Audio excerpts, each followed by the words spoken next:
जरा सोचिए एक ऐसे सफर के बारे में जो चांद या सितारों तक नहीं बल्कि सीधे धरती के दिल में किया गया हो। आज हम कोला सुपर डीप बोरहोल की कहानी जानेंगे। ये इंसानी इंजीनियरिंग का एक ऐसा कमाल है ना, जो हमें जमीन के इतने नीचे ले गया जहां इससे पहले कोई नहीं पहुंचा था। क्यों ना हम पृथ्वी के अंदर झांकें। बस यही एक सवाल था सोवियत वैज्ञानिकों के दिमाग में, और इसी सवाल ने इस कमाल के प्रोजेक्ट की नींव रखी। देखिए, ये सिर्फ जिज्ञासा नहीं थी, ये एक सुपर पावर की महत्वाकांक्षा थी जो आसमान के बजाय धरती के भीतर छिपे रहस्यों को दुनिया के सामने लाना चाहती थी। और ये सब हो रहा था कोल्ड वॉर के दौर में। वो समय जब अमेरिका और सोवियत यूनियन के बीच हर चीज में एक रेस लगी हुई थी, एक दूसरे से आगे निकलने की होड़। जहां अमेरिका चांद पर पहुंचने के सपने देख रहा था, वहीं सोवियत यूनियन ने एक बिल्कुल ही अलग रास्ता चुना। ऊपर नहीं, नीचे की तरफ, सीधे पृथ्वी के केंद्र की तरफ। तो चलिए शुरू करते हैं इसके पहले हिस्से से, इतिहास का सबसे गहरा सफर।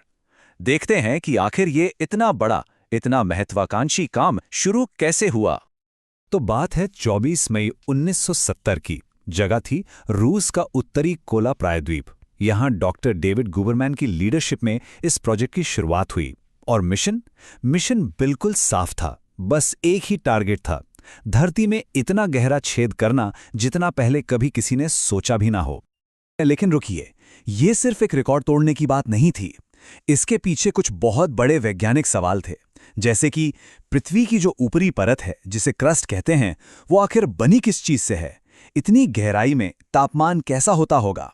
और हाँ, सबसे बड़ा सवाल, क्या वहां इतने नीचे जीवन के कोई निशान, कोई भी निशान मिल सकते हैं?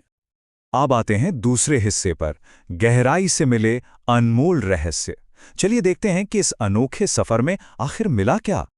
साल 1989 तक वो लोग 12,262 मीटर की गहराई तक पहुंच चुके थे। मतलब सोचिए, 12 किलोमीटर से भी ज्यादा। ये आज भी इंसानों द्वारा बनाया गया सबसे गहरा पॉइंट है। इसको ऐसे समझिए, ये माउंट एवरेस्ट की ऊंचाई से भी ज्यादा गहरा है। कमाल है ना? और इतनी गहराई से जो पत्थर, जो रॉक सैंपल्स निकाले गए, वो कोई आम पत्थर नहीं थे। वो 2 अरब साल पुराने थे। 2 बिलियन ईयर्स। ये वो चट्टानें हैं जो हमें धरती के शुरुआती दिनों की कहानी बताती हैं। और जो चीजें मिली ना, वो सच में हैरान करने वाली थी। पहली बात, साइंटिस्ट्स को सॉलिड ग्रेनाइट यानी सख्त पत्थर के अंदर पानी मिला, जहां इसकी बिल्कुल भी उम्मीद नहीं थी। फिर उन्हें माइक्रोफॉसिल यानी बहुत ही सूक्ष्म जीवाश्म भी मिले। और इस सब से धरती के स्ट्रक्चर के बारे में जो पुराने आइडियाज थे, वो सब गलत साबित हो गए। तीसरा हिस्सा, जब गर्मी एक चैलेंज बन गई, तो आखिर इस सफर को किस चीज ने, किस रुकावट ने रोका? साइंटिस्ट का एक अंदाजा था, एक आकलन था कि तापमान कितना होगा, लेकिन जो असलियत थी वो उनके अंदाजे से कहीं ज्यादा खतरनाक निकली।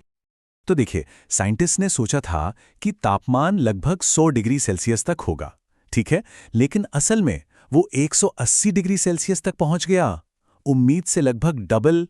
और बस यही इस प्रोजेक्ट का सबसे बड़ा पहाड़, सबसे बड़ी चुनौती बन गया। अब इतनी ज्यादा गर्मी में क्या होता? ड्रिलिंग मशीनें, जो इक्विपमेंट थे, वो पिघलने लगे। उन्होंने काम करना बंद कर दिया। एक तरह से प्रकृति की ताकत के आगे इंसान की टेक्नोलॉजी घुटने टेक रही थी। और अब आते हैं आखिरी हिस्से पर, एक सीलबंद छेद की विरासत। इसके बंद होने के बाद क्या हुआ? इसकी लेगेसी क्या है?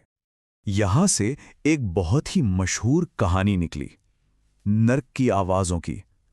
एक अफवाह ऐसी फैली कि साइंटिस्ट ने उस बोरहोल के अंदर से हजारों इंसानों की चीखें रिकॉर्ड की हैं। सोच के देखिए। लेकिन सच्चाई बिल्कुल अलग थी। असल में साइंटिस्ट्स ने धरती के अंदर की जियोलॉजिकल साउंड्स, यानी जो जमीन के अंदर से आती हैं, उन आवाज़ों को रिकॉर्ड किया था। बाद में हुआ ये कि किसी ने इन आवाज़ों के साथ इंसानी चीखें मिक्स करके इंटरनेट पर डाल दिया, और बस देखते ही देखते ये कहानी पूरी दुनिया में फैल गई। तो रिकॉर्ड बनाने के 3 साल बाद ही, यानी 1992 में, 2 बड़े कारण थे। एक तो वही जबरदस्त गर्मी, और दूसरा सोवियत यूनियन टूट चुका था, तो फंडिंग की कमी हो गई। इस वजह से इस प्रोजेक्ट को ऑफिशियली बंद कर दिया गया। और फिर 2008 में इतिहास के इस सबसे गहरे छेद को हमेशा के लिए एक मेटल के ढक्कन से सील कर दिया गया। कहानी खत्म। आज अगर उस जगह पर जाएं तो वहां सिर्फ एक जंग लगा हुआ मेटल का ढक्कन मिलेगा। लेकिन ये ढक्कन ये सिर्फ एक छेद को नहीं ढकता, ये एक सिंबल है इंसान की जिज्ञासा का, उसके एम्बिशन का, और हाँ, प्रकृति के सामने उसकी हदों का, उसकी लिमिटेशंस का एक बहुत बड़ा प्रतीक है। कोला बोरहोल से जो डेटा मिला ना, वो आज भी जियोलॉजिस्ट के लिए, साइंटिस्ट के लिए बहुत अनमोल है।